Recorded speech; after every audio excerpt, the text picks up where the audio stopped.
টানা 12 দিনের সংক্ষিপ্ত এক যুদ্ধ শেষে পারমাণবিক কর্মসূচি নিয়ে আবারও আলোচনার টেবিলে বসতে ইরানের উপর বিভিন্নভাবে চাপ সৃষ্টির চেষ্টা চালিয়ে যাচ্ছে যুক্তরাষ্ট্রের প্রেসিডেন্ট ডোনাল্ড ট্রাম্প।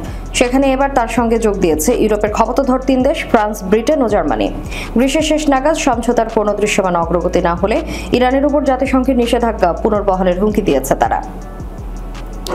শুক্রবার এক প্রতিবেদনে এই তথ্য জানায় ব্রিটিশ বার্তা সংস্থা রয়টার্স। প্রতিবেদন অনুযায়ী ইরানি পররাষ্ট্রমন্ত্রী আব্বাস আরাকচির সঙ্গে বৃহস্পতিবার এক ভার্চুয়াল বৈঠকে যোগ দেন ওই 3 দেশের পররাষ্ট্রমন্ত্রী।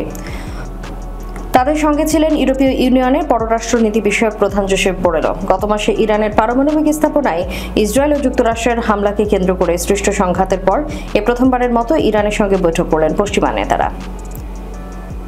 2015 সালে পারমাণবিক কর্মসূচি বিষয়ক যে চুক্তিতে আবদ্ধ হয়েছিল ইরান, সেখানে অপরপক্ষে চীন ও রাশিয়ার সঙ্গে ফ্রান্স, ব্রিটেন ও জার্মানিও ছিল। এই চুক্তির আওতায় তখন পরমাণু কর্মসূচিতে সীমাবদ্ধতার বিনিময়ে তেহরানের উপর থেকে নিষেধাজ্ঞা তুলে নেওয়া হয়েছিল। এর আগে স্ন্যাপব্যাক প্রক্রিয়ার মাধ্যমে 30 দিনের মধ্যে ইরানের উপর পুরনো সব নিষেধাজ্ঞা ফিরিয়ে আনা সম্ভব। ফরাসি কূটনৈতিক কর্মকর্তার ভাষায় গ্রীষ্মের শেষ নাগাদ এমন কোনো চুক্তির পথে দৃশ্যমান অগ্রগতি না হলে মন্ত্রীরা এই স্ন্যাপব্যাক অবশ্য দৃশ্যমান অগ্রগতি বলতে কি বোঝানো হয়েছে তা ওই কর্মকর্তা খোলাসা করেনি। এদিকে মার্কিন ও ইসরায়েলি বিমান হামলার পর ইরান ছেড়ে গেছেন জাতিসংঘের পর্যবেক্ষকরা। সমালোচকরা অবশ্য বলছেন সমঝোতার জন্য ইরানকে আগস্টের শেষ পর্যন্ত সময় বেঁধে দিয়েছে E3। তবে ইরান আলোচনায় পুরোদমে ফিরলেও মাঠে পর্যবেক্ষকদের উপস্থিতি ব্যতি রেখে এই সময়ের মধ্যে চূড়ান্ত সমাধান অসম্ভব।